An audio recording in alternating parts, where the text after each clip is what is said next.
Mestna knjižnica Kranj sodeluje pri mednarodnem Erasmus Plus projektu CROSS, ustvarjanje novih prostorov za učenje, CROSS Creating Other Study Spaces.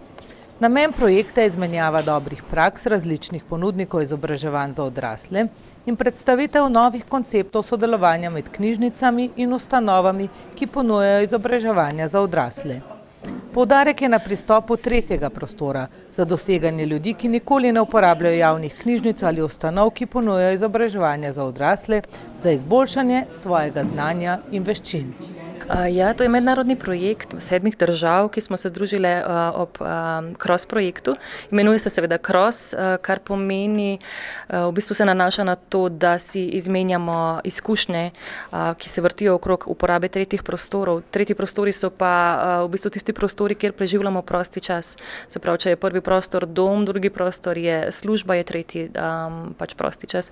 In naša knjižnica se mi zdi, da je zelo lep primer tega, kako lahko preživljamo prosti čas v nekem prostoru, ki ga naredimo za svojega, ker imamo tudi zelo veliko obiska in pač ljudje so vabljeni sam izven, iz posoje knjig, tako da v bistvu smo na ta način vključeni v projekt. Pa mora biti še nekaj o izsledkih teh predstavitev in raziskav? Večina inštitucij so knjižnice, prihajajo iz Nemčije, Luksemburga, Nizozemske, Madžarske, Romunije in Španije.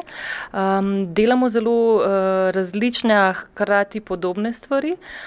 Sodelujemo z različnimi zunanjimi inštitucijami in v bistvu gre za izmenjavo dobrih praks, ki se ukvarjajo s preživljanjem prostega časa in načeloma na koncu bomo prišli do tega, kaj je tisto minimalno, kar želimo doseči, koga želimo vključiti.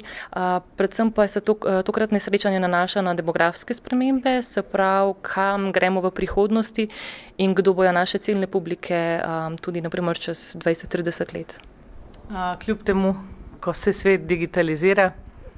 Kljub temu in uštric s tem. Ja, seveda, ja. Tudi častitljivo obletnico ste praznovali, nagradila vas je tudi Mestna občina Kranj. Česa si želite za občane in vaše uporabnike v prihodnje? Ja, želimo se seveda čim več obiska, tudi v prihodnje. Mogoče, da nagovorimo tudi tiste, ki še niso v knjižnici, bodisi člani, bodisi uporabniki, tako da povabiti vse pač občane Mestne občine Kranj, da se nam pridružijo na tak ali drugačen način.